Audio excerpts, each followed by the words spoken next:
KFUGLP, Crescent City, 101.1 FM, online, kfugradio.org. It is 4 minutes past noon. Just Paul on this end. You're listening to Small Town Talk. Lee Halpern, and we are say hi. Hi. Lee Halpern, I just pointed at you and then moved on. Sorry. And we're joined by STTMurray, City of Crescent City City Council member. Yes. Right? Yes. Oh, let's see. Let's get you up right on that microphone. Let's find you here. Get close. Oh, okay. Even more. There you go. Make friends with the mic. Thank you for joining us today. Well, thank you for asking me to be here. Have you had a good Friday? Have you enjoyed the sun? I had a great Friday so far. Good coffee, and I went to yoga this morning, so I'm raring to go. That's Everybody's doing yoga in this town. It seems just like everybody. We had a party this weekend, and all these folks came up, and everybody was sitting there talking. They were swapping yoga stories. Going, wow. I do yoga this way. I do yoga that way. Oh, there's ways. There's okay. I just want to do. Well, we are having you here. We want to talk to you about city stuff as well, but primarily we're here talking to you. We want to talk about your campaign for District 1 seat on the Board of Supervisors. You came out the gates first at Labor Day, you were saying earlier. Yes, I did. I wanted to announce early to let people know that I was serious about my campaign and to want to be elected as the first district supervisor for Del Norte County, and that I want to do a good job for the community, and that's why I announced early. What prompted you to run? I have a lot of experience on the city council now. This is my 8th year, and so I've learned a lot about not just the critical infrastructure of the city government, the municipality, the sewer, the water. I've learned about budgets, but I've also served on just about every board that serves the county as well, from the airport to the local transportation commission, the Chamber of Commerce board, every board that makes decisions for the county. So I've learned a lot about the county as well, and I feel like it would be a really good transition for me to move into a supervisor seat and to serve the county in addition to having served the city. And so I feel it's a good time to make that move. So for you personally, it's a good time to move forward with that. You've garnered, all of the expertise and experience you need and to jump up. Yes. And last summer with Roger Gitlin didn't have anything to do with it? Well, I feel like I can do probably I can work in a more collaborative and better partnerships and work in better sync with the Board of Supervisors and the current incumbent. Mm-hmm. Well, and that's a very, very important thing, getting along with others. Building consensus. Building consensus and moving forward. Do you worry, though, and I think this at least I don't want to put words in Roger's mouth, do you worry that maybe if you have a vision, if you have a direction that you want to move, that building consensus might water that down? Absolutely not. That's the way you have to work in a board of any kind, is that you need to build consensus because you're only one vote. Mm-hmm. So if you have a vision for something that you want to have happen for the community, whatever it is, taking on really difficult issues, say the homeless issue, for example, that's a very complex issue. Mm-hmm. You need to work with your colleagues on your board in order to find a good solution that everybody can come to an agreement with. Mm-hmm. And you can't do that if you're the Lone Ranger and you want to just do it your way. That's true. That's absolutely true. What's the... Let's talk about your vision then for District 1 and for Del Norte County in general. Are there issues that specifically jump out at you that need to be addressed? That's something that you can hit the ground running with? Well, there's lots of them, aren't they? I have a list, and it's huge. Priority-wise, of course, everyone's very concerned about last chance grade, and I've had the honor of being appointed to the stakeholders group that Congressman Huffman has put together with everybody with any kind of interest, from businesses to both state and national parks, the government entities, the elected officials, to the environmental groups. And we've all been working on that with Caltrans in order to try and find the best alternate route and to work to see how we can find funding and make the alternate route happen in the quickest possible way. So that's a huge issue that the whole community is very concerned about because of safety issues, number one, and then the economic issues that would happen because the road is not in good shape. So that's one priority that I have. And I want to come back to the Okay. list, but just drilling down on this one. Okay. What do you say? I mean, Supervisor Howard expressed some frustration a couple of meetings ago about folks from the public coming up and going, "Wow, it seems like you guys are doing nothing." And we talked a little bit about this, how there seems to be on one hand, people are yelling and saying, look, this is a dire situation, this road's going to fall off into the ocean. And then on the other hand, in order to deal with this dire situation, they're having meetings. And there seems to be a frustration, at least with folks in general in Delaware County, about just the pace of making these changes, of dealing with this. How would you address, if a constituent walked up to you and said, "Hey, you're just talking and having meetings. What's really going on? Why isn't this done?" How would you address those issues? Well, I'd walk them through the steps, and first of all, we need to get the project initiative document completed, which will be done in at the end of June, and then that will kick into the next steps that we'll need to do. We need to find the funding, and Congressman Huffman has some ideas on how to do that, and then we need to do the environmental document. So, but the funding is key in order to pay for the environmental documents. As soon as we get those pieces together, then we probably could move much faster. But it's always frustrating when government is involved. The wheels seem to turn so slowly that the general population, it's frustrating and it's irritating, and maybe it's even scary for people driving on the road. But we can't do it without having to follow all the proper steps. And the environmental documents are key in order to get the road built. So when people think we're not doing anything, that's why Caltrans set up these town hall meetings that we had here in Crescent City. We had one in Eureka, and we also had one in Klamath, so that people would learn the history and the process. I mean, we went into, Caltrans did, the geology of the soils, there's 6 different slides, what they've done to keep the road open, why they're dedicated to keeping the road open throughout the process of finding the alternate routes and getting the alternate route built. They are dedicated to making sure that road stays open and safe for us to travel on until the road is completed, the alternate route that is. So I would, if someone came up to me and wanted to know why aren't we doing anything, I would say, well, we are, and here's what we're doing. And I have a whole binder that I can show them, and if they want to have visuals and maps and diagrams and what we're doing. But it is frustrating for the general population if you don't attend the meetings and you're not there. I can see why people don't understand why Sure. it takes so long. But every project that a government entity has to complete has to go through so many steps that just look at our fire hall retrofit. We keep on bringing that back to city council over and over and over again because there's one more thing you have to do. But if you don't do it right, then we could have lawsuits. We could have building inspections that aren't done properly. Safety issues. Safety issues. There's just so many things that can go wrong if you don't take all the proper steps, and that's what takes time. I have just a quick question, and just for last chance grade. Is there a plan on the table should last chance grade, slip into the ocean right now? Yes, and I think that Sebastian Cohen from Caltrans talked about that. I don't really feel that that's a likelihood, but he talked about carving into the existing road, carving east into the road farther, and just moving it back, moving basically. it, which is what they've been doing since I think 1894 is what he said. Yeah, exactly. Yeah, that's what Lee did some research about that, the history of last chance grade, and just about even from the beginning when they built the road, and they're going, "This isn't a safe road." Yeah, it's not gonna last. Why did we build it there? But it's a beautiful view. But It's true, but they would just carve into the side of the road even farther. So that's the plan. So let's get back to your list then. We've got Sure. last next on your list.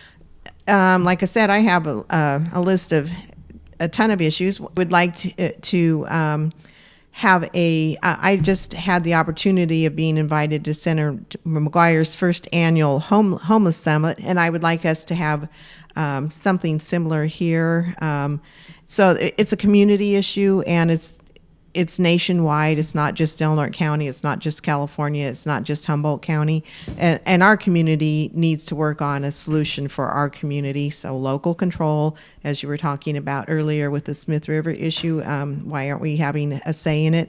We need to have our local people help to make a resolution that will be sustainable for people to have permanent housing. Mm-hmm. And what we're finding out is that housing first is the best way to go for people who do not have housing.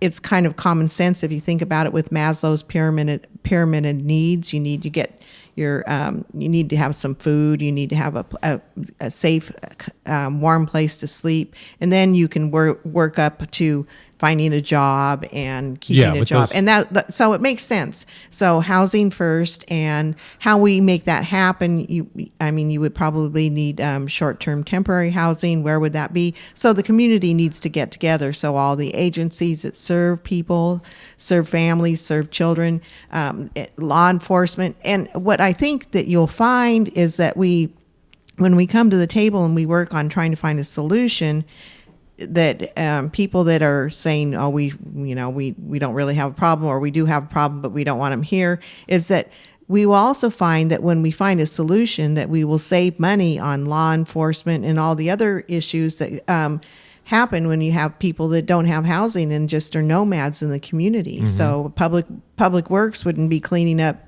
messes in areas, like the parks, where people just have to, be where they don't have a house. So you'll save lots of money. And the emergency room, the ER, they see transient people there maybe sometimes 5 times a day because they have these crises for their health. That's the only place. So you would save money. The community would save money if and it's a humanitarian issue. Mm-hmm. So, any idea how big the homeless population is? They did a point in time count. And RHS was involved in some sort of survey, or is currently involved. Yeah, that's what the point in time count. Okay. And we believe it could be up to 500 people. Wow. When the point in time count was done, it was around 100 that they found, but it was torrential downpour. So trying to find people, they were probably hunkered down someplace where they weren't getting soaking down wet. They weren't out there saying, yeah, I'm over here, and under a tree. They were trying to stay safe and warm. And so we're asking if we can do another point in time count where we can find where we can find more people and actually get a more accurate count. So, oh wow. Yeah. Wow. Was the homeless situation downtown one of the contributing factors to the closing of the parks visitors center over there?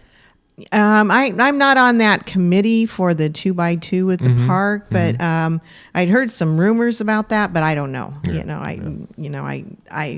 I'm not privy to that for the actual reason. I would like to see the park keep that open year round.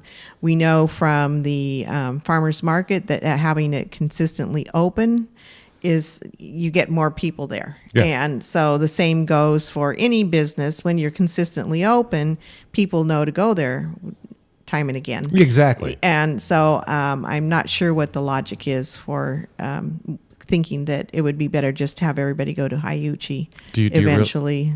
Do you really think they'll reopen? I don't know. Like I said, I'm not in that with those negotiations. Supposedly we'll be keeping it open during tourist season every year, but I don't know. Like I said, if people aren't used to being able to go there, like look at spring break right now. When I came home from Eureka last night, I noticed almost every hotel had their parking lots full. Mm-hmm. That's not during tourist season. That's true. That's not like from June to September. So if we have people here during spring break and they go to the parks where it used to be open, what are they going to do? They won't go back there again. Yeah.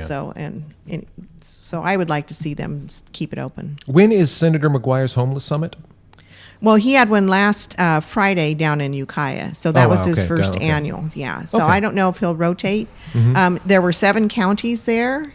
Del Norte, Humboldt, Mendocino, Lake County, Sonoma, and Trinity. I think I got them all.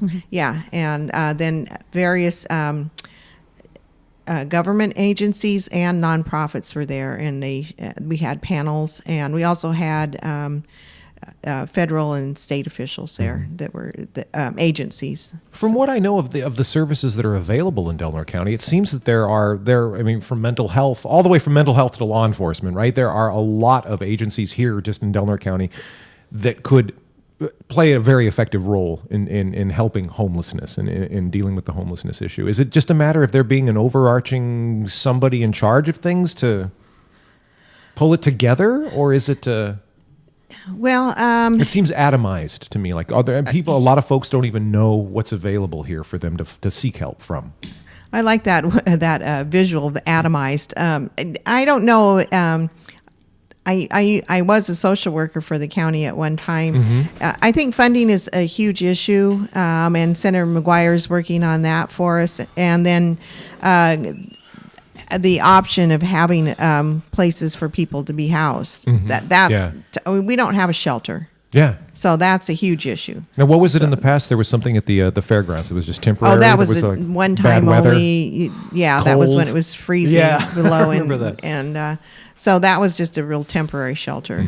But we need sustainable solutions, and that's what we don't have here. Yeah. Yeah. So the park building is now There's the park. gonna be open. This is Sean. Oh, he's yeah. Sean's on after us at 1 today. I hear him on the radio. Yeah. Sean.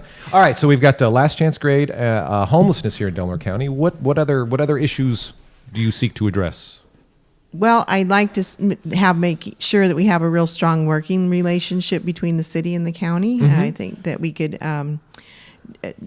And I think that I can help bridge that gap coming from the city side. And so I think we're working well together now, but I think we can build even a stronger partnership between the city and the county, maybe work together more on parks and recreation and that type of thing. And also one of my pet interests right now, and I've talked with Geneva Wiki from Wild Rivers Foundation, is working to get youth involved with government. And so I've been looking at this for a long time, and the League of Cities, they have the Helen Putnam Awards every year at their annual conference, and they give these awards to cities that do outstanding programs, and they have these youth programs where they have internships for youth in city government. And Geneva thinks that we might be able to fund a program through one of their funding agencies or entities at Wild Rivers to do something similar to that here in Del Norte County for youth to have internships with either the county or the city. That's fantastic. So I would really like to see us do that. When we have an economic summit here, we're always talking about wanting to keep our youth or bring our youth back to our community, and because they're our biggest resource, of course, and our biggest treasure.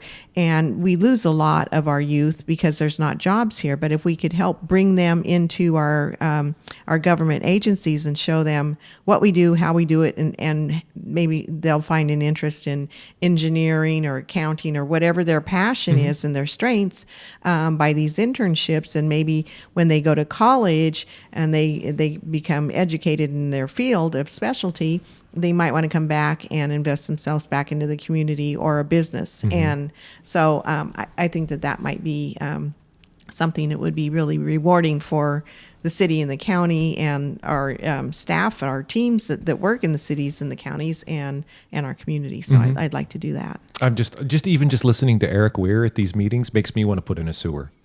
I'm like, that sounds really interesting, Eric. Let's go put in a sewer.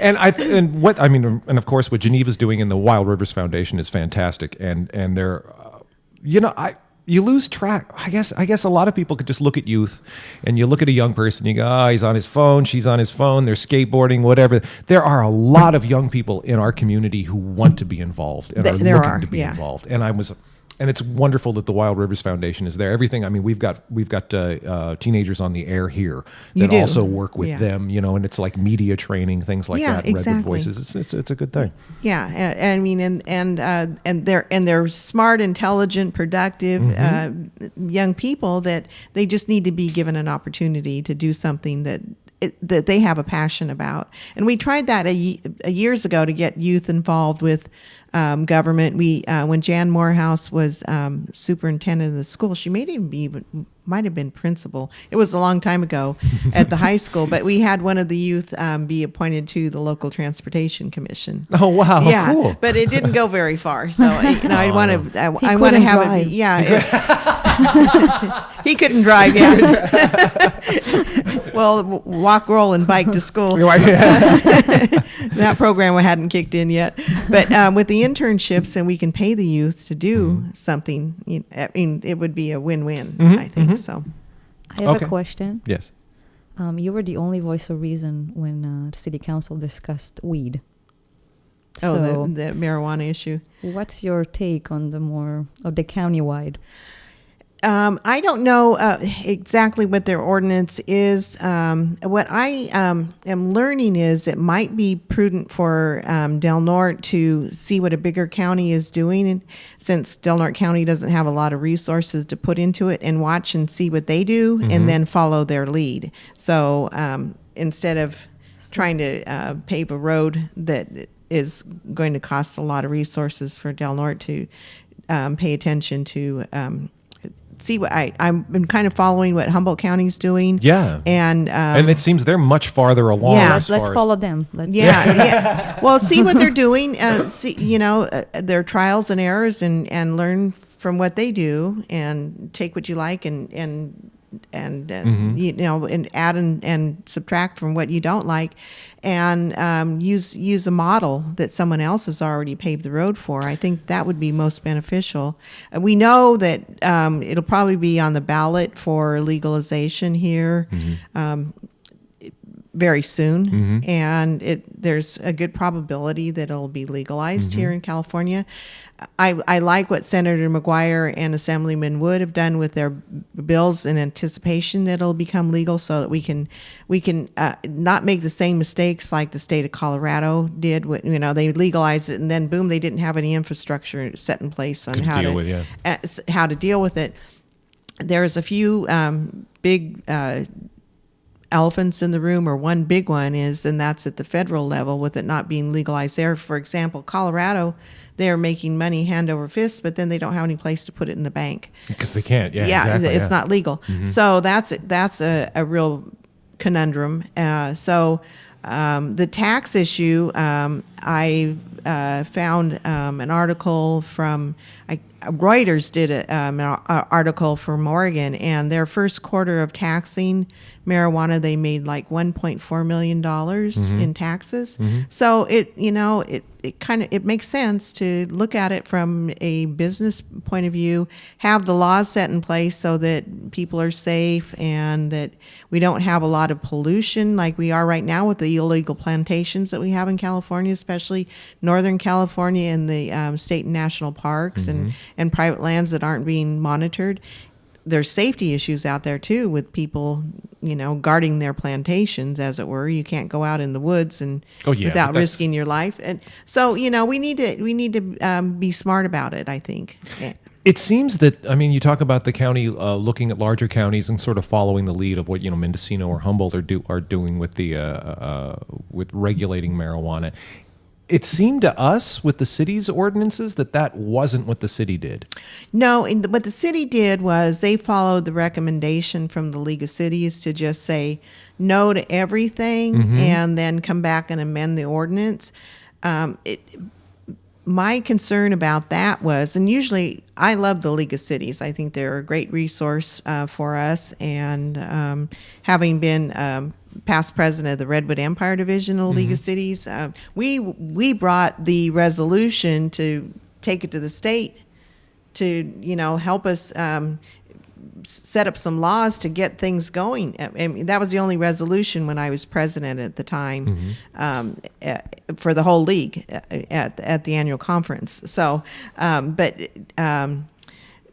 what we need to do is, I kind of lost my train of thought there. What we need to do is to make sure that when we do bring it back, if we do for the city, that we have some practical laws. But my concern was that we wouldn't bring it back. Yeah. And also, we know that people are maybe growing it in their houses, and so we're going to say, we know that you're doing that, but we're making it illegal, but we can't go in your house, so we're going to say it's okay. It didn't make sense to me. Mm-hmm. So, but none of the other council members felt that way. So that's how the vote went. Yeah, it didn't make sense to us. And then on top of it, final analysis, there isn't anybody there to enforce any of this, right? Well, Is law there a code enforcement is enforcement, there. though, or- It's now on our books as being illegal. Okay. So it would be the city police department, but But you don't have somebody, they're not driving with the dog sniffing out the window. You've got to get a complaint, right? You've got to get like a nuisance complaint. or if say there was some kind of a domestic disturbance, a big party or whatever, and law enforcement went in and saw the plants, then you probably would be cited. But I think it's a misdemeanor anyway. So, but it still didn't seem to make much sense. The way we set it up is saying everything's illegal, and so even if you have a 215 card. Exactly, and that's what you were saying. Yeah. So that's why I said I think we should allow somebody that has a 215 card to be able to grow, and then we could set up the limit, 2 or 3 plants or whatever they have for their own personal use, which is probably what they're doing anyway. Can the city, now this was something, actually Rob DeRigo mentioned this one, so can the city actually do that? Because that would be in effect changing the way that Proposition 215, or that the 215 law is enacted, correct? I mean, because they can have like 99 plants or something. No, the ridiculous, city right? could limit how many plants you can Okay. grow. Yeah, Okay. by ordinance. Okay. Yeah. Okay. Absolutely. Over I mean, on top of, that would take precedence then over the cap that 215 Yes. has. Okay. Yes. Okay. Yeah. Okay, so we've talked last chance grade. I've got my notes here. The homelessness, the city council the city county partnerships. I'm really intrigued by the internships. That's really, really cool. What else do you have on your menu, on your dream? Well, I've learned that, which I hadn't paid attention to, so I have to feel foolish, I guess would be a good. No, but human. I never recognized that there aren't street lights outside of the city limits. And I didn't know that until a friend of mine who lives over by the high school pointed that out one time. I go, you're right. You don't pay attention, Huh. And so someone in my district mentioned that to me. She's a single parent with a young baby, and when she gets out of her car at night, getting her baby out of the Nothing car there. seat when it's dark, she doesn't feel safe. So I drove around her neighborhood and I went, oh, well, I could see why. Yeah. Because in District 1, there's a lot of inconsistent neighborhoods. She has a nice home, but then across the street, it's Not so nice. Yeah, not Not so so- nice. Yeah, exactly. And it's like that. And I remember when I was looking 20 years ago, looking for a home to buy, that I remember noticing that. It's like, well, geez, nice house, not so nice house, and so on down the road. So what I would like us to do as a county is maybe, and this is a bigger part of county ideas, I know that they don't have a strategic plan. And the city does, and I think it's an excellent tool, is for us to, if the rest of the Board of Supervisors agreed, we adopt a strategic plan with a capital improvement plan, and you tie that to the budget, and we work with, say, Pacific Power and see how we can roll out putting streetlights in the communities to make the neighborhoods safer. So safer neighborhoods. And this is just a vision that I have based on a conversation I had with one of the people that live in the District 1. That's fantastic. But you think, the broken window concept about if you have a broken window, then there's going to be more broken windows. If you have street lights, then you have more people that feel safe in a neighborhood. There's more people out in the community in that neighborhood. The safer it becomes. Yeah. The safer it becomes. Exactly, yeah. So there's less law enforcement, calls out and that type of thing. It could be actually, it could save revenue eventually. So, and property values could go up. It's a quality of life issue. It's a right quality there. of Yeah, life. It's a health and safety issue.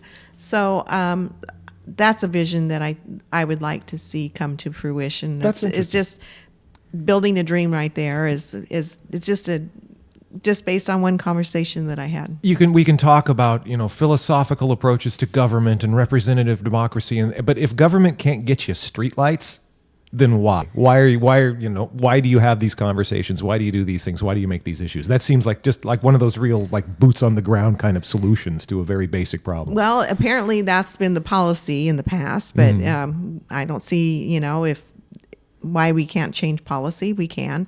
So it's just something that I would I'd like to see if we can change. Great, that's fantastic. So. All right, so you've been endorsed by the Democrats. Yes, I have. Here in Delaware County. We ask every candidate this. You're elected to the Board of Supervisors. Now you've got Howard and Hemmingson. Who's your dream? The other two, right? Mm-hmm. Yeah, we've got then you would be in place of Roger Gitlin. You've got Hemmingson and Howard. So would you like to see David Finnegan and Martha McClure reelected? Yes, I would. Yeah. Yes.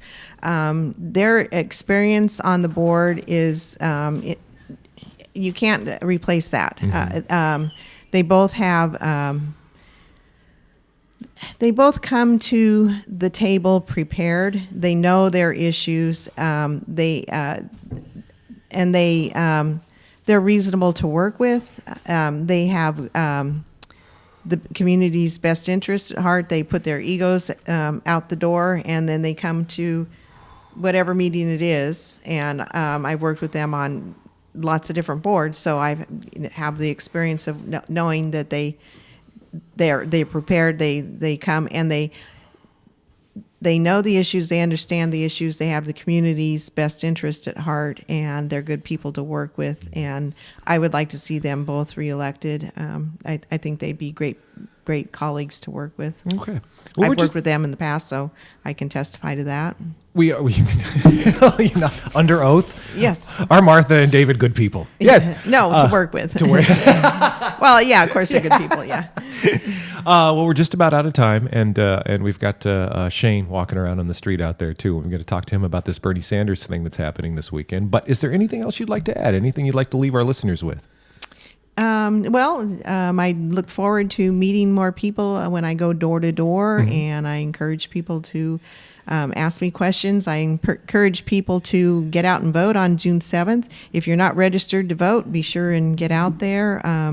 Vote by at the precincts that you're registered in, or re-register if you've moved, or vote by mail. Wonderful. Thank you so very much, Catherine Murray. And you came in with a piece of information I had no idea, and that was that today is Dale Morgan's birthday. Yes. So let's say happy birthday to Dale Morgan. Happy birthday, Dale Morgan. So we'll have to play some Dale Morgan. And in the interim, this is a request for Dale Morgan and this special day from Catherine Murray. Catherine, thanks for coming in and, Thank you. And joining us, and best of luck. Thank you.